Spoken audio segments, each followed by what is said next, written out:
Kami berdua kakak beradik yang terbangun dengan bakat kelas S. Adikku menjadi pemburu kelas S yang terkenal. Sementara aku menjadi sampah yang ditertawakan semua orang. Semua ini karena keahlian yang kubangunkan. Pengasuh hanya bisa memberikan rekan tim, peningkatan moral dan mempercepat pertumbuhan, tanpa kemampuan bertarung sama sekali. Karena itu, adikku mengabaikanku selama 8 tahun. Bahkan ketika kakiku patah dan tak punya uang untuk berobat, adikku tidak mengulurkan tangan. Malah, dia menganggapku sebagai beban. Mungkin adikku benar, aku memang pantas dibuang. Seorang pemburu kelas S terkenal di negara ini, memiliki kakak yang payah dan memalukan. Seperti parasit yang ingin menumpang hidup pada adiknya. Kata-kata itu memang benar. Untuk bertahan hidup, aku seperti pengemis, memohon orang-orang untuk membawaku ke ruang bawah tanah. Beban, sampah masyarakat, anjing penjilat, sudah menjadi julukanku. Tapi jika ada yang menjelekkan adikku, ku tetap akan melawan mereka.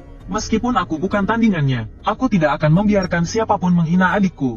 2,5 tahun lalu, aku masih seorang kuli, karena orang tua kami meninggal lebih awal. Aku berhenti sekolah dan bekerja untuk membiayai sekolah adikku. Adikku adalah satu-satunya kebanggaanku, meskipun hidupku susah saat itu, tapi terasa memuaskan. Tapi tiba-tiba suatu hari, sebuah gerbang muncul di langit.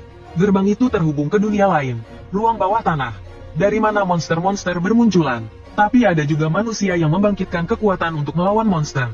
Di hari itulah aku dan adikku menjadi dua orang yang berbeda bagai langit dan bumi. Meskipun keahlianku payah, aku selalu bisa selamat di ruang bawah tanah. Berkat keahlian ini bisa mempengaruhi orang-orang di sekitar. Mereka akan terpengaruh jika aku mengucapkan kata kunci pengaruh. Bahkan jika semua rekan timku mati, aku bisa bertahan hidup sendiri. Karena pengasuh memiliki keahlian tersembunyi. Ketika target yang terpengaruh mati, kemampuan mereka akan berpindah kepadaku 2 kali lipat. Aku menemukan ini saat masuk ke ruang bawah tanah bersama orang lain. Hari itu kami bertemu Raja Naga Kutukan Racun, Raugitas. Dia adalah naga super yang dianggap mustahil untuk diburu. Meskipun keahlianku digandakan, aku tetap bukan tandingannya. Saat mencoba melarikan diri, saat aku mengira ajalku sudah tiba, adikku, Han Yoheon, menyelamatkanku. Untuk melindungiku, adikku sendirian menghadapi naga berkepala 3 itu. Melihat tindakannya, aku segera mengingatkannya, meskipun kau pemburu kelas S, kau tak bisa melawannya. Han Yoheon bergumam pelan, mengaktifkan keahliannya. Lalu, lingkaran daun willow biru muncul mengelilinginya. Han Yoheon langsung berada di atas kepala naga berkepala 3 itu. Pedangnya diselimuti api hitam, menusuk kepala naga itu. Saat itu, kepala lain naga itu menyemburkan racun.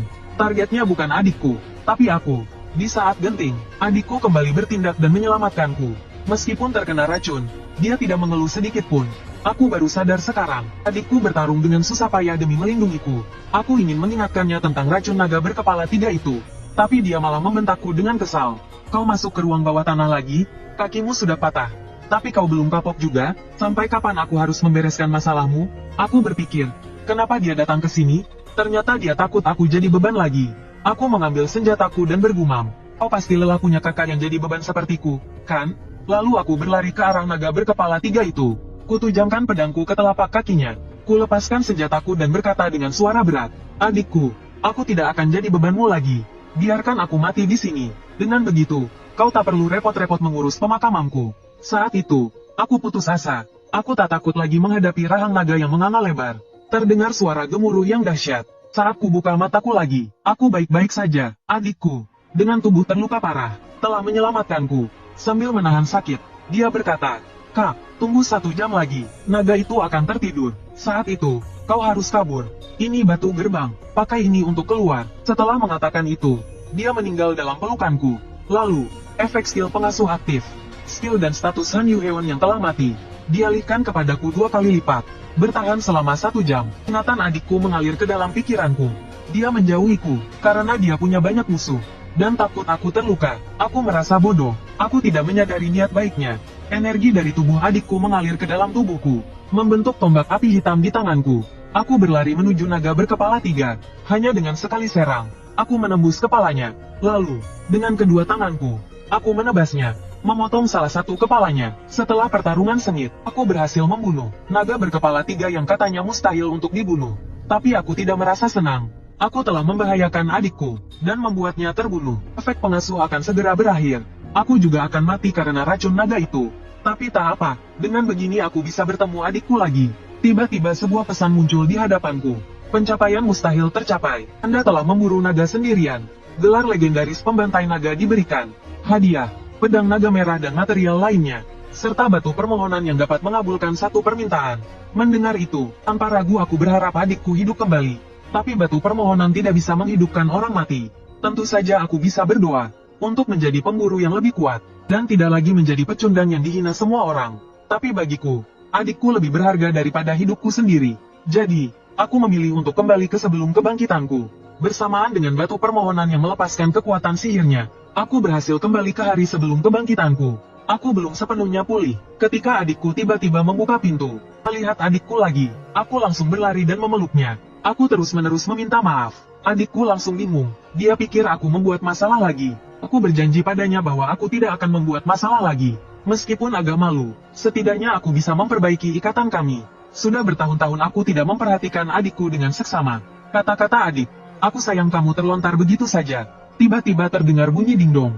Waken Hanyo-chan telah terdaftar. Kamu dianugerahi gelar legendaris, pembantai naga, pengasuh sempurna, anakku hebat, mengaktifkan skill tambahan, anakku yang terbaik.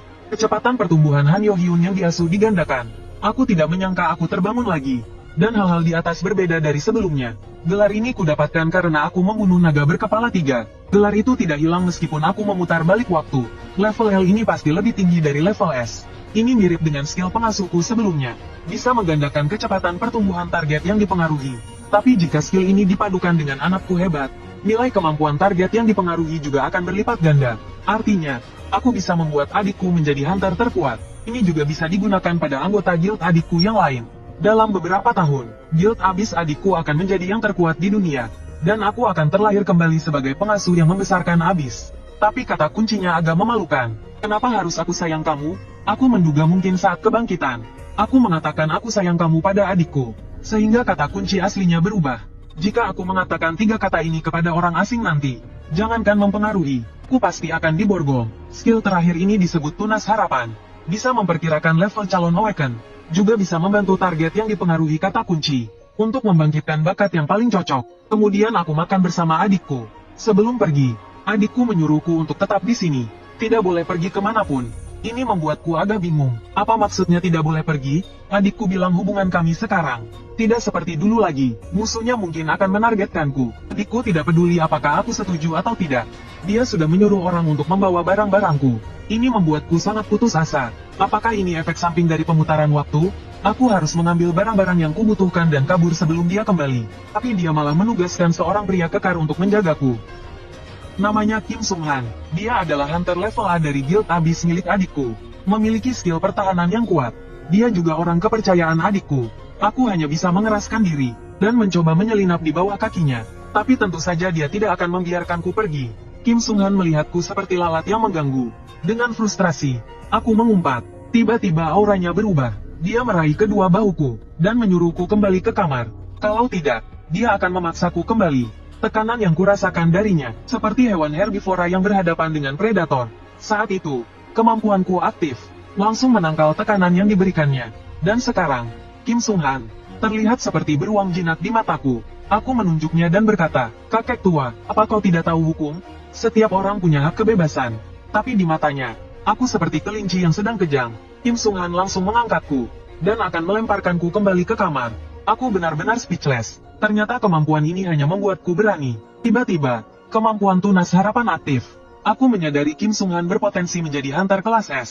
Aku mengusap-usap kepalanya. Entah kemampuanku bisa mengubahnya atau tidak. Sistem memberikan petunjuk. Setelah menyentuh hatinya dengan kata kunci, gunakan kemampuan anakku yang terbaik. Itu bisa membantunya mendapatkan kemampuan kelas S. Jika aku bisa menyentuh hatinya, aku bisa menggali bakat kelas S-nya. Dan mendapatkan kebebasanku kembali. Bukankah itu menguntungkan kedua belah pihak? Setelah memahaminya, aku meminta Kim Sung Han untuk melihatku. Lalu aku membuat simbol hati dengan tanganku.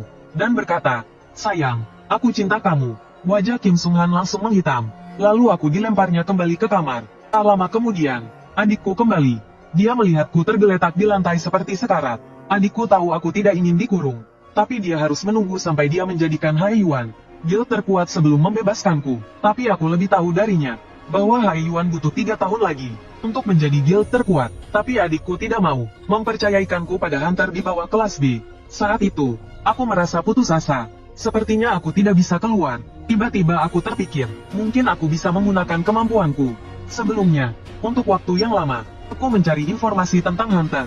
Aku tahu siapa yang akan menjadi Hunter tingkat tinggi di masa depan. Aku bisa membantu mereka bangkit.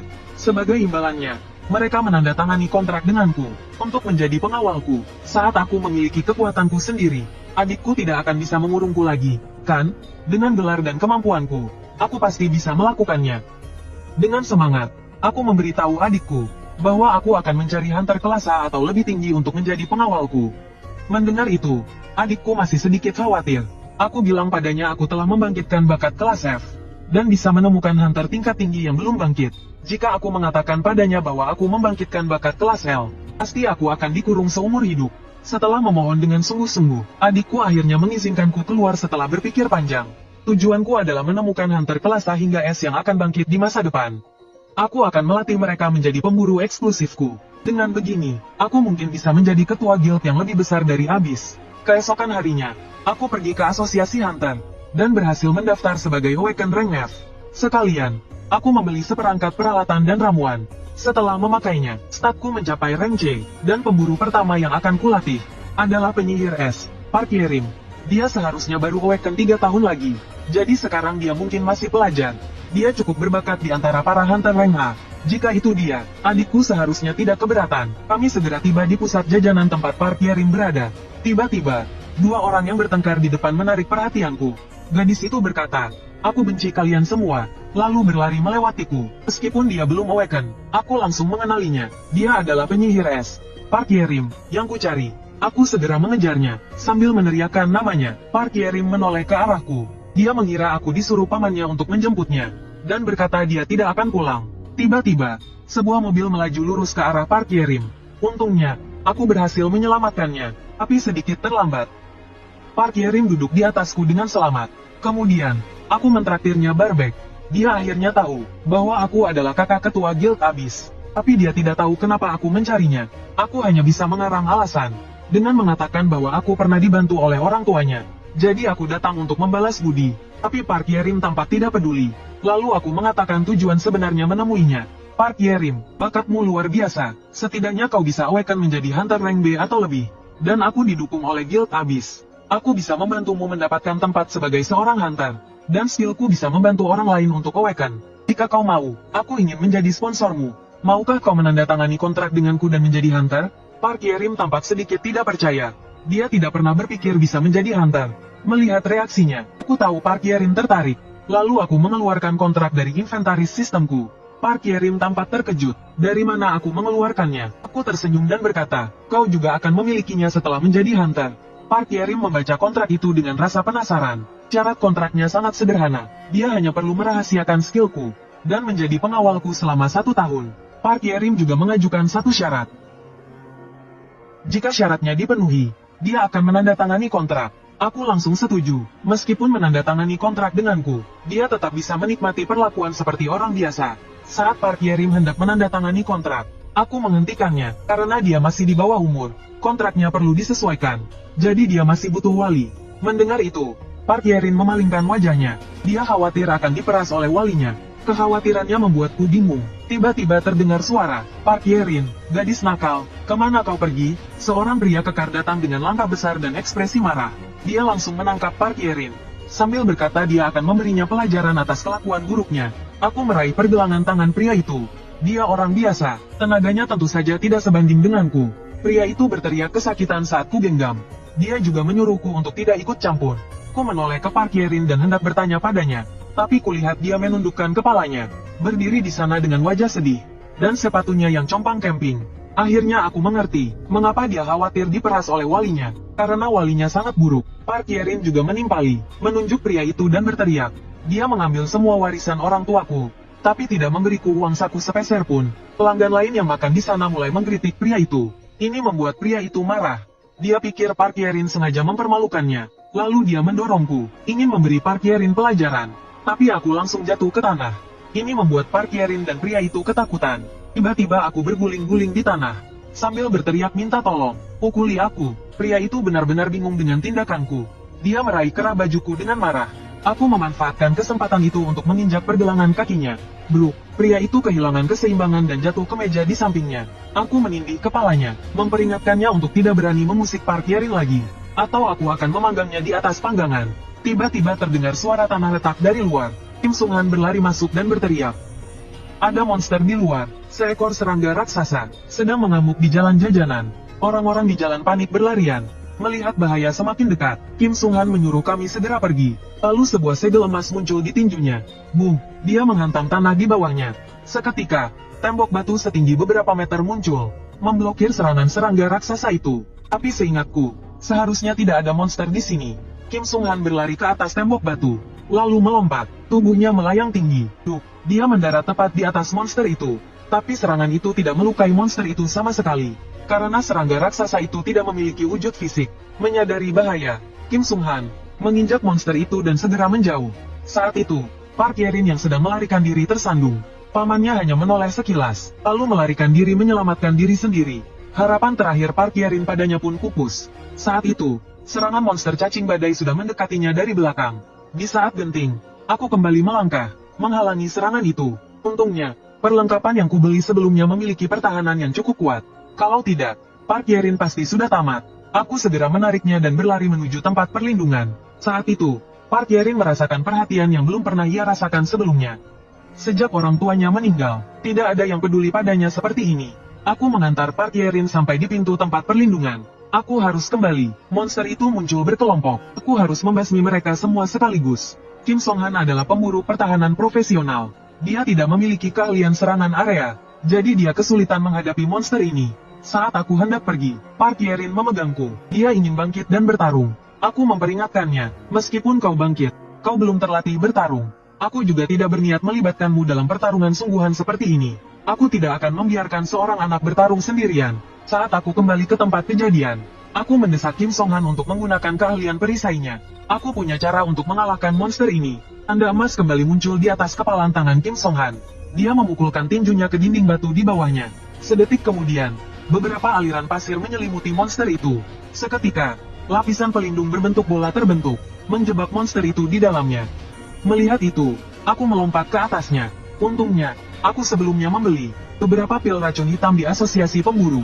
Asal kulempar ini ke dalam lapisan pelindung, semua cacing ini bisa dibasmi sekaligus. Tapi aku tiba-tiba menyadari bahwa lapisan pelindung itu kosong, dan monster cacing badai itu diam-diam keluar dari selokan di belakangku. Aku tidak menyadarinya. Tiba-tiba, dua tentakel melilit pergelangan kakiku. Lalu aku digantung terbalik. Saat itulah aku menyadari bahwa ia masuk ke dalam selokan. Saat itu, Park Yerin datang membawa payung.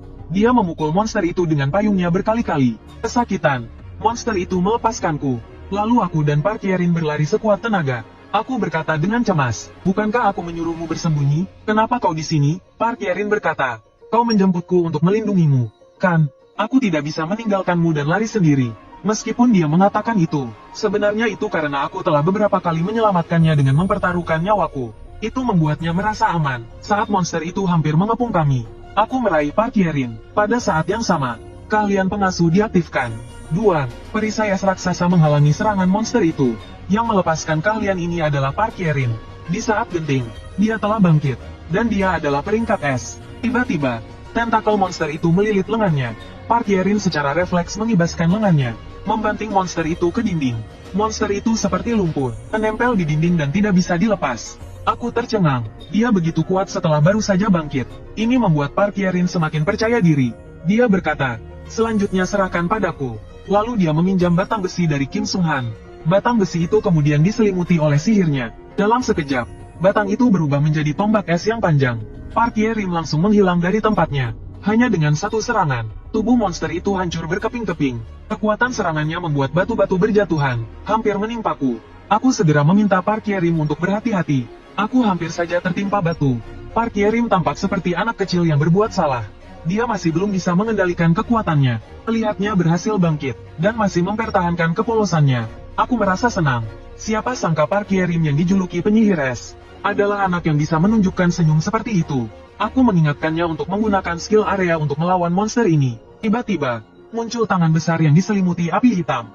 Biar aku yang urus ini. Asteris boom, asteris. Api hitam itu langsung membakar habis monster tersebut. Orang yang datang adalah adikku, Han Yo Hyun. Lalu dia menoleh dan menatapku dengan tajam. Dia mencengkeramku dan menggoyangkanku dengan kuat. Sudah berapa kali kukatakan padamu, jangan berkeliaran di luar, sepertinya aku harus mengurungmu di rumah. Aku menyuruhnya untuk tidak khawatir, karena aku sudah menemukan pengawal yang dapat diandalkan. Kenalkan, Hunter Renges yang baru saja bangkit, Nona Parkierim. Aku sudah memutuskan untuk mengontraknya, dan aku memutuskan untuk menjadi walinya. Mendengar itu, adikku langsung tidak senang. Bukankah seharusnya jadi sponsor? Kenapa jadi wali? Parkierim juga terkejut, dan bilang aku tidak perlu melakukan sampai seperti itu.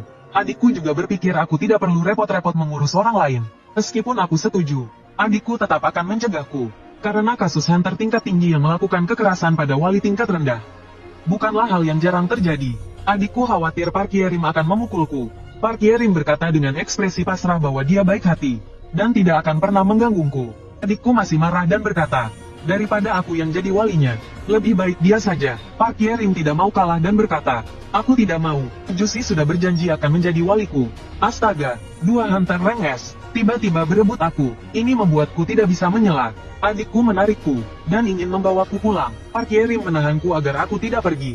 Tubuhku yang lemah ini, terasa seperti tertarik hingga lenganku hampir lepas. Aku sedikit marah dan menunjuk adikku. Kau tidak perlu ikut campur dalam urusan ini. Aku mendapatkan Hunter Renges. Kau seharusnya senang. Setelah aku membujuknya, akhirnya adikku pergi. Melihatnya pergi, Parkierim langsung berkomentar. Tadinya kukira dia cukup tampan, tapi ternyata berbeda dari yang kukenal. Aku menyuruh Parkierim diam dan duduk dengan tenang. Lalu aku mengambil sepatunya yang robek, memakaikannya sendiri. Besok aku akan membelikannya sepatu baru. Paman brengseknya itu bahkan tidak mau membelikannya sepatu. Parkierim terkikik geli. Ini kedua kalinya dia merasakan perhatian orang lain. Aku sangat mengerti perasaannya. Hidupku juga sulit setelah orang tuaku meninggal. Saat itu, jika aku dan adikku juga memiliki seseorang yang bisa diandalkan, tentu saja, aku mungkin terlihat tidak bisa diandalkan. Tapi Parkierim menganggapku bisa diandalkan. Aku juga meminta bantuannya untuk urusan perwalian. Akhirnya aku mengucapkan kata-kata ajaib itu. Aku mungkin tidak bisa mencintaimu seperti orang tuamu, tapi Yerim, ku sayang kamu. Parkierim terharu hingga air matanya bercucuran, dan dia juga terpengaruh oleh kata-kataku. Saat itu, pamannya datang terengah-engah, berpura-pura khawatir tentang Parkierim. Sebenarnya, dia datang karena mendengar bahwa seorang Awaken bisa menghasilkan banyak uang. Meskipun Parkierim masih kecil, dia bisa langsung melihat kepura-puraan pamannya. Dia bilang ingin pindah dari rumah, dan memintaku untuk menjadi walinya. Mendengar itu, pamannya marah besar. Dia sama sekali tidak setuju Parkierim pindah. Aku juga menjelaskan kepadanya, bahwa menurut hukum khusus, seorang hunter bisa mandiri di usia tertentu. Aku juga menunjukkan rekaman saat dia akan memukul Parkierim. Dan aku juga punya bukti rekaman CCTV hotel.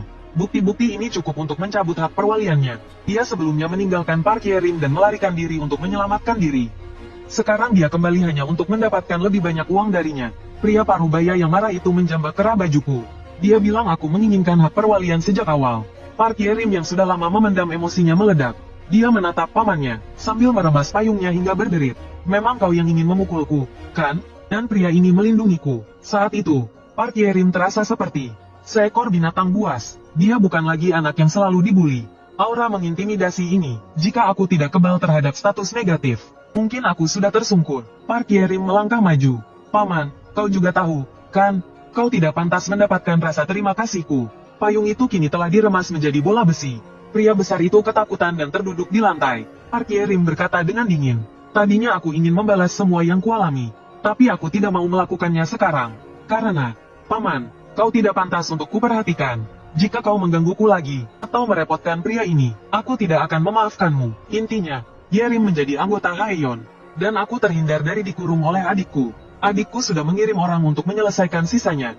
Kurasa pria itu tidak akan membuat masalah lagi. Ruang latihan saat ini berantakan. Ada sosok lincah di udara. Setelah berlatih semalaman, Parkierim sudah terbiasa dengan kemampuannya. Dia mendarat dengan mantap di tanah, mengeluarkan suara gemertak.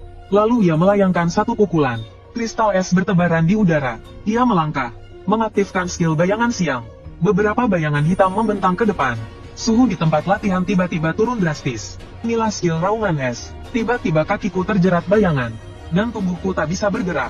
Lalu, hawa dingin yang mengerikan menyelimuti seluruh tubuhku. Lapisan es muncul di tubuhku. Parkierim, yang sedari tadi fokus berlatih, baru menyadari keberadaan aku dan adikku. Melihat rambut pendeknya yang indah, dan penampilannya yang penuh semangat, aku hampir tak mengenalinya, karena besok ia akan tampil di TV. Jadi dia berdandan hari ini, ia juga akan mendaftarkan diri sebagai hunter. Sebagai hunter Renges, Parkierim memiliki 4 skill. Salah satunya adalah skill serangan area, Raungan Es. Sepatu Hermes, untuk terbang dan berpindah jarak pendek. Lalu ada bayangan siang, yang dapat meningkatkan status dan efek skill, serta menelan bayangan lawan, memperlambat gerakan lawan dan menambahkan buff. Artinya, ia dapat menyerap kekuatan di sekitarnya untuk menjadi lebih kuat. Skill terakhirnya disebut Tubuh Beku, yang dapat mengekstrak informasi dari tubuh. Aku melihat datanya dan berkata, tidak perlu menuliskan semua skill saat mendaftar. Lebih baik menyembunyikan satu. Aku hanya menuliskan sedikit tentang skill lainnya. Skill Tubuh Beku tidak kutulis. Parkierim memeluk lenganku dengan kagum. Ah Jusi, kau tahu banyak sekali. Seperti ahli. Melihat itu, adikku langsung berdiri di antara kami, memisahkannya dariku. Tak lama, Parkierim muncul di hadapan banyak orang. Dengan ini, lahirlah Hunter Rank S ke-8 di negara ini. Tentu saja aku datang ke tempat kejadian dan mengawasinya. Penyihir es yang dingin yang kutahu di masa depan telah menghilang. Yang ada di sini sekarang adalah Hunter Parkierim yang percaya diri dan ceria. Dan beberapa hari yang lalu, Dunggeon runtuh. Itu juga tidak terjadi, mungkin karena aku kembali ke masa lalu. Dunia telah berubah, lupakan saja, karena aku sudah di asosiasi Hunter. Aku ingin melihat apakah ada pendatang baru yang bagus. Astaga, semuanya Hunter rank rendah. Sulit menemukan rank S yang belum bangkit. Di antara kerumunan, seorang pemuda rank F menarik perhatianku. Aku menghampirinya dan menghentikannya. Liu Mingyu, lama tak jumpa. Dia bingung, dia menatapku lama tapi tak ingat siapa aku. Aku berkata, tidak apa-apa, padahal aku juga tak mengenalnya. Aku mengaktifkan skill Tunas Harapan. Aku menemukan Liu Mingyu memiliki skill spesial yang sangat hebat. Pemilik bengkel emas, SS, pemilik bengkel emas rank 2S. Dari namanya saja sudah jelas, ini adalah skill spesial yang berhubungan dengan pembuatan peralatan. Dia adalah seorang pengrajin rank 2S yang bisa membuat peralatan terbaik sendiri. Di masa depan, tak pernah ada Hunter yang bangkit dengan skill seperti ini. Selama aku menguasai keahlian ini, orang-orang di seluruh dunia akan memohon padaku untuk menerimanya sambil membawa uang. Tapi melihat Liu Mingyu seperti ini, dia tampak seperti telah banyak menderita.